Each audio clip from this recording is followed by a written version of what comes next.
Hello everyone, welcome to our YouTube series once again. जो हमने start करी है वो सीरीज है CDI की सीरीज, और इस सीरीज के अंदर हमने SCO, OB, OR, CPEC इन चीजों को कवर कर लिया है। आज हमारा जो टॉपिक है वो है Quad. Quad stands for quadrilateral security dialogue. Quadrilateral security dialogue, ये जो ग्रुप है ये इनफॉर्मल एसोसिएशन है और इस ग्रुप की फॉर्मेशन हुई है 2007 के अंदर। और ये ग्रुप कैसा है? Informal association. इस ग्रुप की फॉर्मेशन क्या है? इनफॉर्मल। Okay, informal association. और इसकी जो फर्स्ट मीटिंग हुई है on the side line of ASEAN members. ASEAN members की मीटिंग हो रही थी। उस मीटिंग में ये 4 कंट्रीज आके मिलती हैं और बातचीत करती हैं, इसीलिए इस ग्रुप को इनफॉर्मल एसोसिएशन अभी तक कहा गया है, on the side line of ASEAN member meeting. लेकिन 2007 के बनने के बाद 2008 नियर अबाउट 1 ईयर के बाद ये डिल्यूट हो जाता है। डिल्यूट मतलब ये इतना इमर्ज नहीं होता है, ग्रुपिंग इमर्ज नहीं होता है, डिल्यूट हो जाता है 2008 के अंदर, right.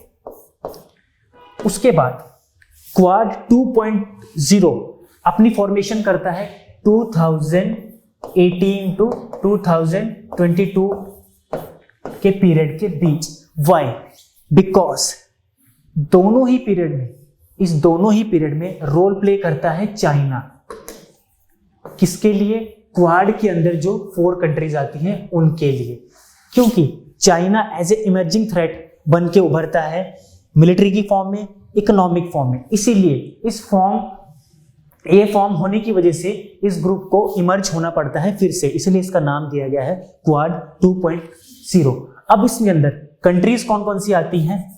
First of all India, USA, Japan and Australia, ये 4 कंट्रीज आती हैं। और रीजन क्या है? रीजन दोनों बार इस ग्रुप का इमर्ज होने का सेम है मतलब कि चाइना की पॉलिसीज, चाइना का एक्शन, और वो भी कहां पे? In the region Indo Pacific. Okay, और इंडो पैसिफिक रीजन में जो इसका एक्टिविटीज है, this is USA, this is Japan, this is India and this is Australia. ये 4 कंट्रीज मेंबर ऑफ क्वाड है और ये क्वाड्रिलेटरल सिक्योरिटी डायलॉग है। फर्स्ट। सेकंड, ये फॉर्मल एसोसिएशन नहीं है। फॉर्मल एसोसिएशन मींस इसका कोई चार्टर नहीं है, इसका कोई मैंडेट नहीं है, इसीलिए ये इनफॉर्मल एसोसिएशन है।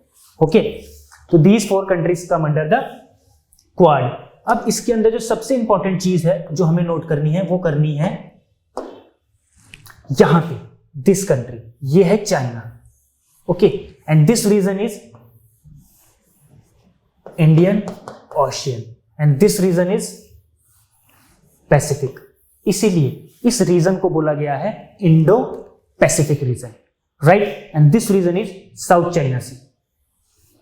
अब इस ग्रुप में इंडिया ऑल्दो इनफॉर्मल मेंबर है, लेकिन इंडिया के लिए इस ग्रुप में होना अपने आप में बहुत जरूरी है। वो जरूरी क्यों है? वो जरूरी इसलिए है, वो अब हम देखेंगे क्यों जरूरी है।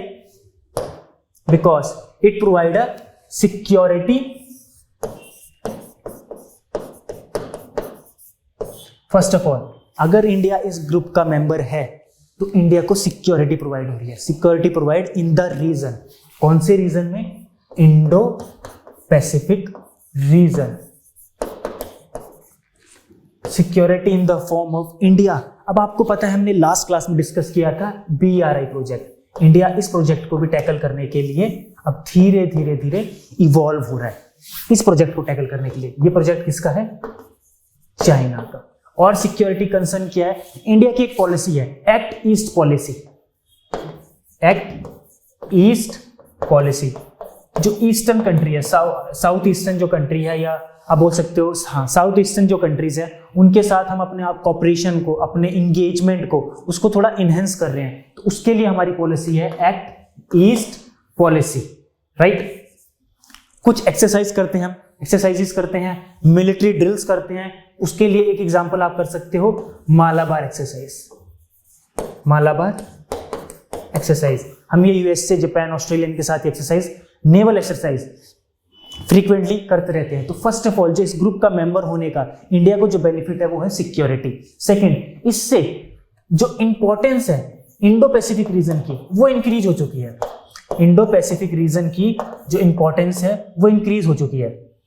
इंडो पैसिफिक रीजन की इंपॉर्टेंस वो कैसे, वे देखिए इस रीजन में इंडिया, ऑस्ट्रेलिया, यूएसए, जापान, ये 4 इमर्जिंग कंट्रीज आ रही हैं उभर के, और इनके ट्रेड के थ्रू तो चाइना के लिए अपने आप में ये कंसर्न बनता जा रहा है कि ये 4 कंट्रीज बोल तो रहे हैं कि हम economically free Indo Pacific reason के लिए हम लोग ग्रुपिंग में आए हैं, बट चाइना को इसका थ्रेट है। चाइना अपने आप में अब एक थोड़ा सा एक थ्रेट पोजीशन पे है कि ये ग्रुपिंग इकोनॉमिकली तो नहीं है, जैसे और ग्रुप्स चाइना के BRI प्रोजेक्ट को बोल रहे हैं कि ये ग्रुपिंग सिर्फ इकोनॉमिकली तो नहीं है। इसीलिए तो आगे आप इस चीज को कवर कर रहे थे हम लोग, रेलिवेंसी को।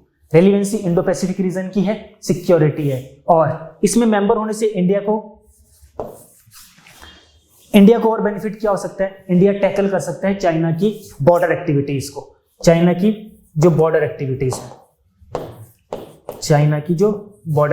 है उसको भी हम लोग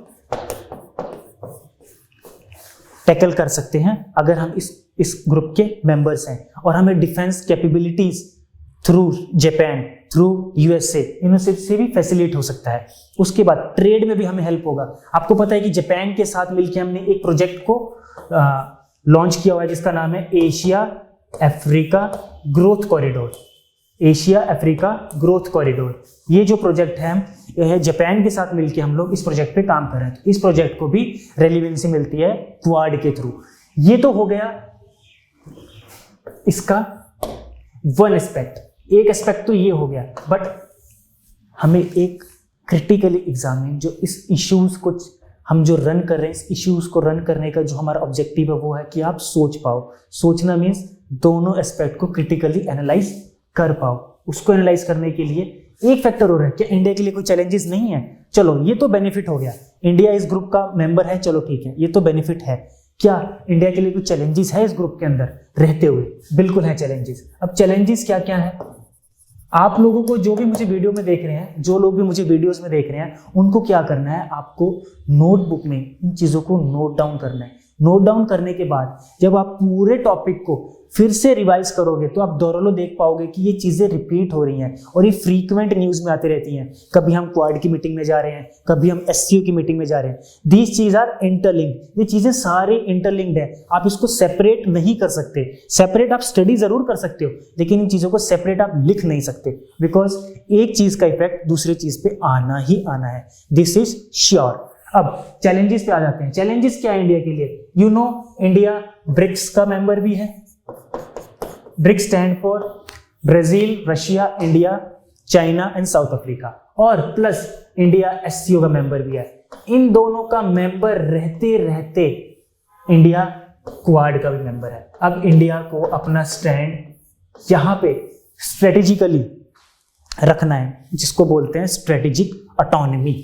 हमें अपनी ऑटोनॉमी भी रखनी है, लेकिन स्ट्रेटेजिक वे में रखनी है, बिकॉज ये दोनों ग्रुप इस ग्रुप के एंटी हैं। बिकॉज इसमें रशिया और चाइना है, बट इस ग्रुप में USA है। तो ये इनकी फिलॉसफी सिंस बर्थ सेम नहीं है, फर्स्ट ऑफ ऑल। सेकंड, और क्या इश्यूज है इंडिया के लिए इस ग्रुप में?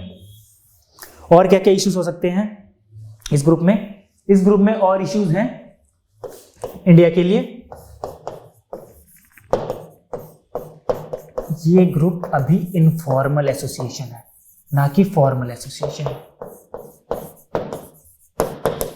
ये ग्रुप अभी इनफॉर्मल है, इंप्लाइड ये फॉर्मल नहीं है। अगर फॉर्मल होगा तो उसका एक चार्टर होगा, उसका एक मैंडेट होंगे, उसके आर्टिकल्स होंगे, जिसके थ्रू ये क्लियरली बताया जाएगा कि ये ग्रुप किस चीज पे काम कर रहा है, राइट? जैसे UNO है, यूनाइटेड नेशन ऑर्गेनाइजेशन, उसका चार्टर है, उसके आर्टिकल्स हैं और उसका पूरा मैंडेट है कि वो काम कैसे करता है, राइट? तो इसके लिए अब इंडिया के लिए एक कंसर्न और है जो इंपॉर्टेंट है, सबसे इंपॉर्टेंट है। इसमें जो एक मेंबर है USA, इसका जो स्टैंड है, इसका जो एटीट्यूड है, वो थोड़ा ड्यूल है। ड्यूल क्यों है? क्योंकि USA क्वाड का भी मेंबर है, लेकिन अभी रिसेंटली इसने एक ग्रुप को और जन्म दिया है। उसका क्या नाम है?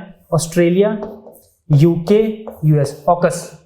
इस ग्रुप का भी US से मेंबर है, लेकिन ये मिलिट्रीली है, ये इसका फोकस मिलिट्री फॉर्म में ज्यादा है। तो अब थोड़ा सा, अब देखो हमारे लिए चैलेंजिंग हो गया, इंडिया के लिए थोड़ा सा चैलेंजिंग हो गया कि USA एक जगह तो हमारे साथ भी मेंबर है, राइट, इस ग्रुप के थ्रू, और एक साथ ये ऑकस का भी मेंबर है, तो थोड़ा सा ये ड्यूल स्टेटमेंट यूएस की तरफ से आता है जो इंडिया के लिए थोड़ा सा प्रॉब्लमेटिक है, राइट।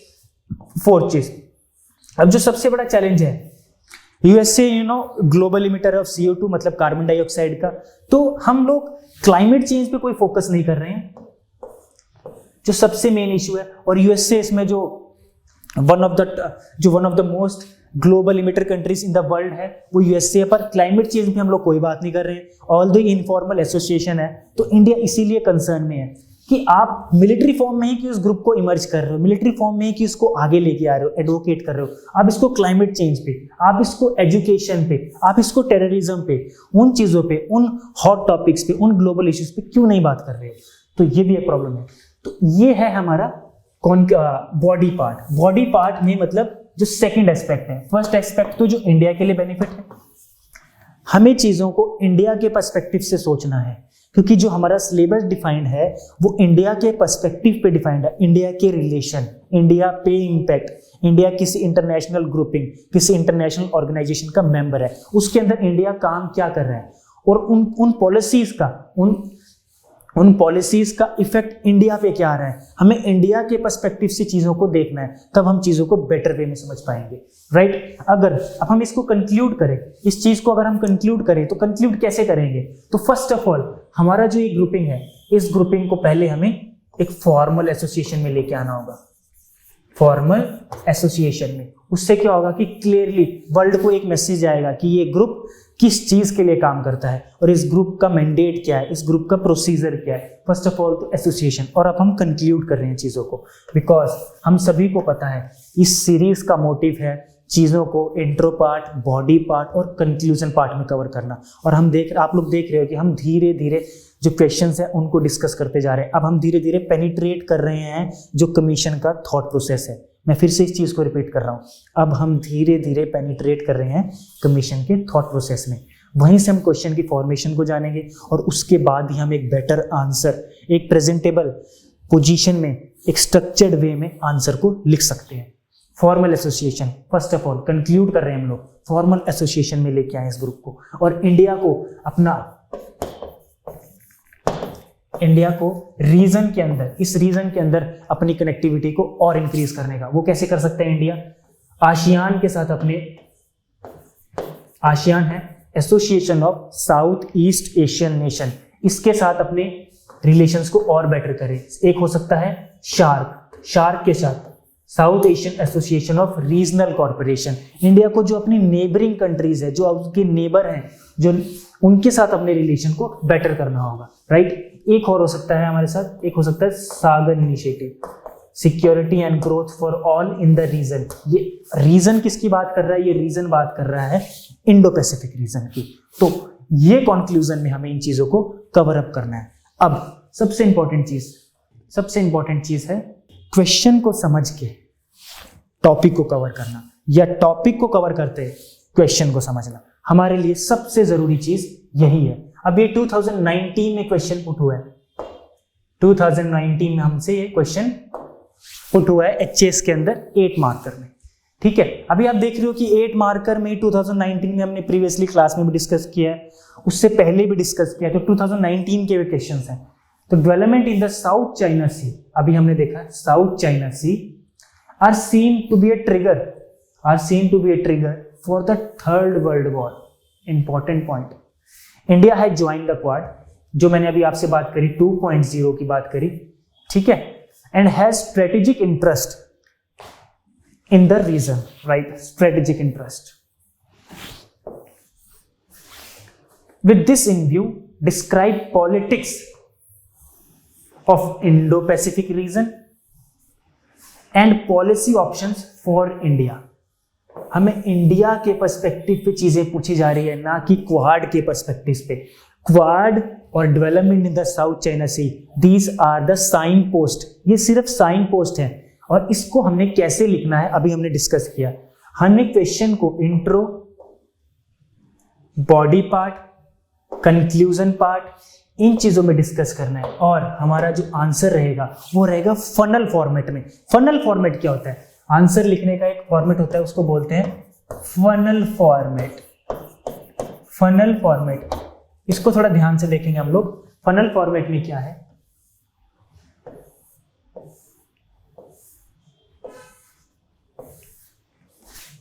दोनों साइड से ओपन है। ये होगा हमारा intro part, right. Intro part में हमने चीजों को ओपन अप करना है, लाइक हम क्वाड की डेफिनेशन से, क्वाड के जो इनफॉर्मल एसोसिएशन है उनके मेंबर से या किसी फैक्ट से क्वेश्चन को स्टार्ट कर सकते हैं। ये हो गया हमारा इंट्रो पार्ट। और जो नैरो डाउन है, नैरो डाउन में हमने उस टॉपिक को क्रिटिकली एनालिसिस, उस टॉपिक पे जो भी हमारी ऑब्जर्वेशन है उसको डिस्कस करना है, वो होगा हमारा बॉडी पार्ट। और फिर से कंक्लूजन में हमें एक्सट्रीम नहीं जाना है, फिर से हमने अपने आंसर को एक ओपन एंडेड फॉर्मेट में रखना है, मतलब जो हम पॉसिबिलिटी के फॉर्म में कि ऐसा हो सकता है, this should be done, this might be possible, इस फॉर्म में आंसर। यहां पे हम statements like words like must ये यूज कर सकते हैं, बट कंक्लूजन में हम ये चीजें यूज नहीं करेंगे। यहां पे हमें पॉसिबिलिटी को अराइज करना है, might be possible, should be there. तो यहां पे हमारा कंक्लूजन जो होगा वो ओपन एंडेड होगा। ऐसे ही इंट्रो जब हम शुरू करेंगे वो भी ओपन एंडेड में होंगे। ओपन के साथ हमें नीचे की तरफ एंड करना है। एंड मतलब जो हमारा क्रिटिकली एनालाइज पार्ट होगा, एडवांटेजेस हो सकते हैं, प्रोस्पेक्ट्स हो सकते हैं, चैलेंजेस हो सकते हैं, कंसर्न्स हो सकते हैं, पॉजिटिव नेगेटिव, सब कुछ हमारा बॉडी पार्ट में रहेगा। इसीलिए इसको फनल फॉर्मेट कहा गया है। फनल फॉर्मेट की आप एक फनल में एंटर कर रहे हो, उसके बाद फिर आप फनल से बाहर निकल रहे हो, टनल से बाहर निकल रहे हो, तो आपने अपने क्वेश्चन को इस फॉर्मेट पे लिखना है, राइट। तो आज हमने क्वाड को डिस्कस किया, हमने एससीओ को डिस्कस कर लिया है, ओबीओआर को डिस्कस कर लिया, और फर्स्ट क्लास में हमने एससीओ को डिस्कस किया। इस ग्रुपिंग के बाद जो हमारी नेक्स्ट क्लास होगी, उस क्लास में हम लोग डिस्कस करेंगे इंडिया के रिलेशंस, नेबरिंग कंट्रीज के साथ रिलेशन, गल्फ कंट्रीज के साथ रिलेशन, यूएसए के साथ रिलेशन, जापान के साथ, चाइना, जितनी भी कंट्रीज हैं उनके साथ हम रिलेशन करेंगे। रिमेंबर वन थिंग, अभी आप सभी को लग रहा होगा कि ये टॉपिक थोड़े से ऑड हो चुके हैं, ये टॉपिक्स अभी न्यूज में नहीं है, बट ये आपके सिलेबस में डायरेक्टली और इनडायरेक्टली, और we can say one form और द अदर, बार बार कमीशन इन क्वेश्चन को पुट करता है। क्वेश्चन पुट करने के लिए वो करंट हैपनिंग को पुट करेगा, करंट हैपनिंग से लेके वो क्वेश्चन की फॉर्मेट रखता है। तो क्वेश्चन की फॉर्मेट के लिए हमें उसकी intro part, body part, conclusion part, इसको स्ट्रक्चर्ड वे में लेके आना। और स्ट्रक्चर्ड वे में हम कब लेके आएंगे, जब हमको उस इशू का, उस टॉपिक का थोड़ा पार्ट हमें पता होगा। इसीलिए इस सीरीज को चलाने का मोटिव हमारा यही है कि आपकी फाउंडेशन स्ट्रांग हो। फाउंडेशन स्ट्रांग होगी तो आप टॉपिक्स को बेटर वे में समझ पाओगे। So this is all about this class. Next class में हम शुरू करेंगे इंडिया के रिलेशन नेबरिंग कंट्री से। Okay, thank you so much.